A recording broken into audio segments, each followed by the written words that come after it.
नमस्कार, आप देख रहे हैं द फॉलोअप और आपके साथ हम हैं नकीब जी।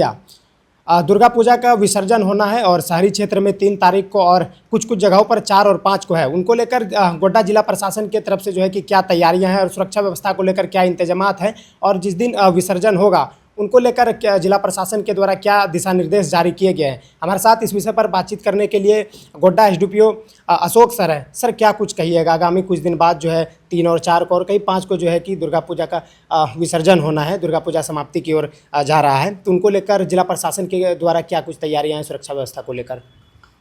सबसे पहले आपके सभी दर्शकों को रामनवमी और विजयदशमी की ढेर सारी शुभकामनाएं। जैसा कि आप सबको बता चुके हैं, पूर्व में भी हम लोगों के जो गाइडलाइंस ऊपर से आया था, हमारे जो पुलिस अधीक्षक और उपायुक्त महोदया का जो निर्देश था, वो निर्देश को हम लोग सबको, सभी पूजा पंडाल, सभी समितियों को भेज दिया गया है। मीडिया के माध्यम से भी बताया गया है। जैसा कि आपको बता दूं कि हम लोगों के यहाँ गोड्डा में मोस्टली जो है कुछ 2 तारीख को है विसर्जन, कहीं कहीं पे उसके अलावे 3 को ज़्यादातर है और 3 और 4 को है।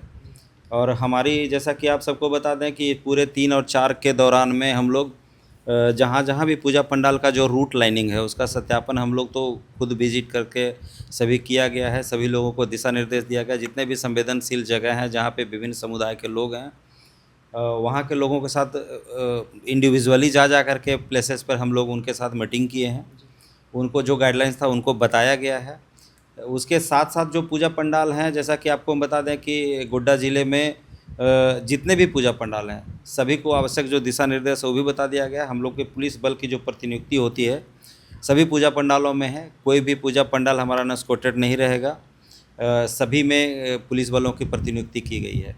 इसके अलावे जैसा कि जो निर्देश है, हर बार की तरह इस बार भी जो हमारे माननीय उच्च न्यायालय का जो गाइडलाइन है, जिसमें आपका 10 बजे रात्रि के बाद जो है साउंड का इस्तेमाल नहीं करना है, इसके संबंध में भी सभी पूजा पंडाल वालों को हम लोग बता चुके हैं। उनको बता दिया है कि हम लोग इसका सख्ती से अनुपालन सुनिश्चित करेंगे। उनको बताया गया है कि आप अगर विसर्जन करते हैं तो 1 घंटा आप पूर्व में निकाल लें। हमारी प्रशासन की टीम तो सारी रहती है वहाँ पर प्रतिनियुक्त, तो आप 1 घंटा पूर्व निकाल लें, लेकिन समय से माँ का मूर्ति का विसर्जन कर लेंगे। इसके अलावा जैसा कि डीजे के बारे में बता दिया गया है कि भाई डीजे का इस्तेमाल नहीं करना है। कहीं पे अगर आप लाउड स्पीकर वगैरह बजा रहे हैं तो उसमें जो गाना होगा वो चयनात्मक गाना होना चाहिए, किसी के भावनाओं को ठेस न पहुँचे, इस तरह के संबंधित गाना हो। हमारा उस दौरान जब हमारा जुलूस का विसर्जन हो रहा होगा तो हर साल की भांति इस बार भी हम लोग ड्रोन के माध्यम से हम लोग निगरानी रखने का काम कर रहे हैं और करेंगे। ये हमारी तैयारी है पूरी। साथ ही साथ सभी जो पूजा पंडाल है उसमें वीडियोग्राफी और फोटोग्राफी की भी व्यवस्था प्रशासन के स्तर से की गई है, जिसमें लगभग आप कहिए कि वीडियोग्राफी के माध्यम से सभी पूजा पंडाल कवर में रहेंगे। इसके अलावा हम लोग, जैसा कि सोशल मीडिया मॉनिटरिंग सेल भी बना हुआ है ज़िले में, साथ ही साथ सीसीआर बना हुआ है, कंट्रोल रूम आपको बता दें वो 24/7 चल रहा है। और जिसमें किसी भी तरह का कोई सूचना किसी भी पब्लिक को कहीं से भी कोई प्राप्त होती है तो आप 100 डायल में या फिर 112 में आप तुरंत उसमें खबर को आप दें, वहाँ डायल करके, तो और हम लोग जिसमें त्वरित कार्रवाई उसमें करते हैं। साथ ही साथ हमारे गोड्डा के पुलिस अधीक्षक, एसडीपीओ सभी का, थाना प्रभारी, इंस्पेक्टर सबका जो नंबर है वो नंबर का भी हम लोगों ने पब्लिकों के बीच दिए हैं। साथ ही साथ सबको ये दिशा निर्देश दिया गया है कि जितने पूजा पंडाल है उस पूजा पंडालों में एक पोस्टर उस तरह का लगाएंगे जिसमें सभी प्रशासनिक पदाधिकारियों का नंबर अवेलेबल रहेगा।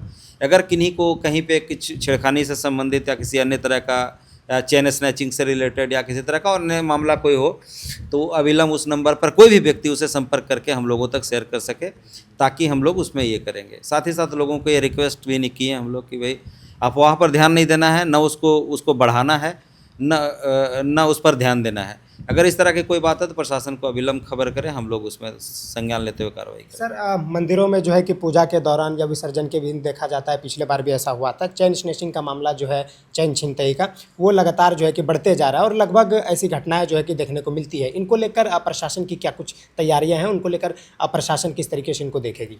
2 तरह से हमारी इस बार थोड़ा सा हम लोग करने की कोशिश की है कि जितने भी पूजा पंडाल हैं सभी पूजा समिति के लोगों से बात करके उसमें लगभग 20 से 25 या 30 लोग, कहीं कहीं 50 लोग भी, जहाँ ज़्यादा भीड़ होता है, लोग वॉलंटियर के रूप में उनको बोले गए कि आप अपने वॉलंटियर को रखें, और सब लोगों ने रखा है जो सिविल में रहेंगे और घूमते रहेंगे ताकि इस तरह के घटनाएं नहीं हो। साथ ही साथ हमारे पुलिस बल के जवान भी हैं जो सादे लिबास में उस भीड़ के हिस्सा रहते हैं। साथ ही साथ लगभग सभी पूजा पंडाल में महिला आरक्षियों की प्रतिनियुक्ति की गई है, ताकि जहां महिलाएं इस तरह के ज़्यादा भीड़ भाड़ रहते हैं, जहां पे आभूषण वगैरह पहन के जाते हैं, जहाँ पे छिनतई होने की घटना रहती है, वहाँ पे हम लोग पैनी निगाह रख पाएँ।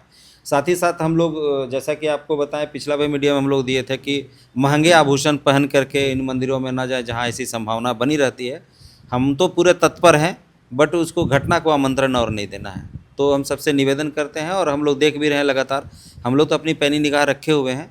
आप सबको भी कहीं इस तरह का कोई सूचना मिलती है तो आप अविलंब खबर करें। गोल, जहां 27 वर्षों के सफर में 17,000 से भी अधिक छात्रों ने डॉक्टर एवं इंजीनियर बनकर भरे सफलता की ऊंची उड़ान, जहां साधारण छात्र भी झारखंड टॉपर्स बनकर बना रहे इतिहास। दूरदर्शी शिक्षाविद श्री विपिन सिंह के मार्गदर्शन में मेडिकल एवं इंजीनियरिंग के लाखों छात्रों के लिए आशा की किरण के रूप में goal, nation's leading institute. thefollowup.in. Like, share, and subscribe. www.thefollowup.in